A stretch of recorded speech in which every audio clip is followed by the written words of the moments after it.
So mirror drill. So typically I try to keep them 1 yard away. Again, out of a left-handed stance, I want to keep my left knee in the defender's crotch. And I finish with a bull rush. So part of the keeping the hands up in front of me is by hanging onto this med ball.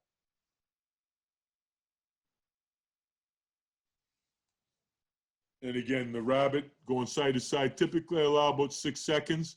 But again, my premise pass blocking wise is that I want to force a defender to bull rush me.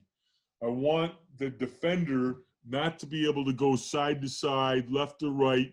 I want him to get so frustrated that he ends up having to bull rush me to try to collapse the pocket, because it takes more energy for a defender to bull rush than it does to be able to beat you clean and run straight to the quarterback.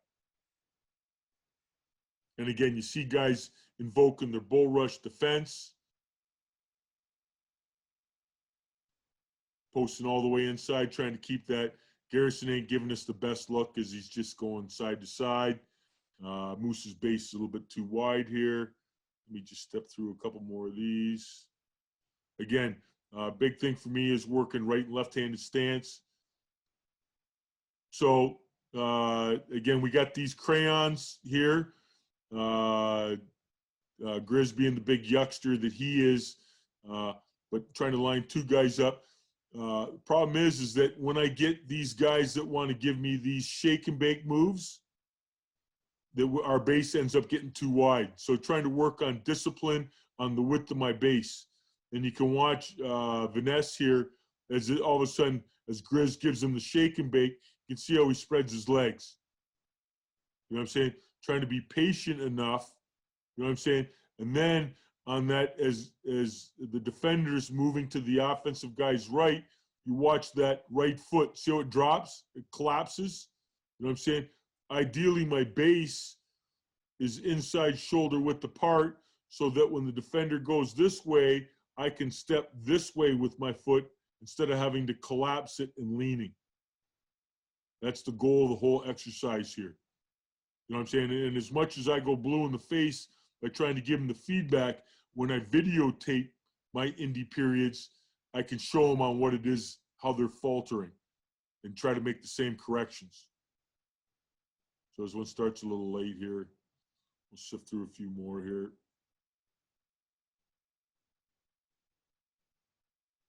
And again, our boy Grizz does a pretty good job, you know what I'm saying, of being able to expand that. So right goes a little wide, then he brings it in, being able to post back. And you can see how his body weight gets shifted over his right foot. When we're starting in a right-handed stance, he drops his post right there.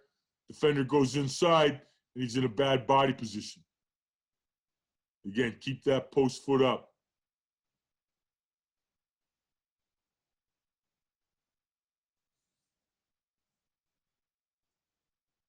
Now, again, the thing with Junior here is see how much space he has between the toe and the heel, and there's no bull rush.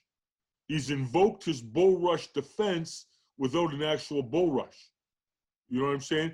So, and that's why we're trying to work this drill, is because when the defender gives us that slow rush, the head and shoulder fake as they're coming up the field, we have a tendency to become unglued, to keep our body posture changes without any force being applied to us. And to me, this is like a shootout in hockey, and I'm the goalie. I'm trying to keep my stick on the ice, my pads together, even though Crosby's coming down with the foot in the air, the head dip, trying to get me to make the move first. I can't blink. I can't flinch.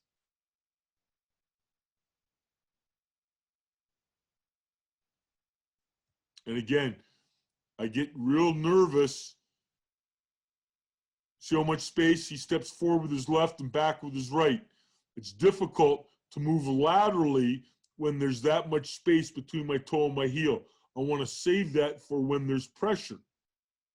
You know what I'm saying? Because now when the defender goes to the offensive guy's right, you can see how he's collapsing with the right foot and then reaches with that left arm, and you can see how it turns his shoulders. You know what I'm saying? To me, I'd be better off keeping that left arm out so my shoulders are on this angle and not on that angle.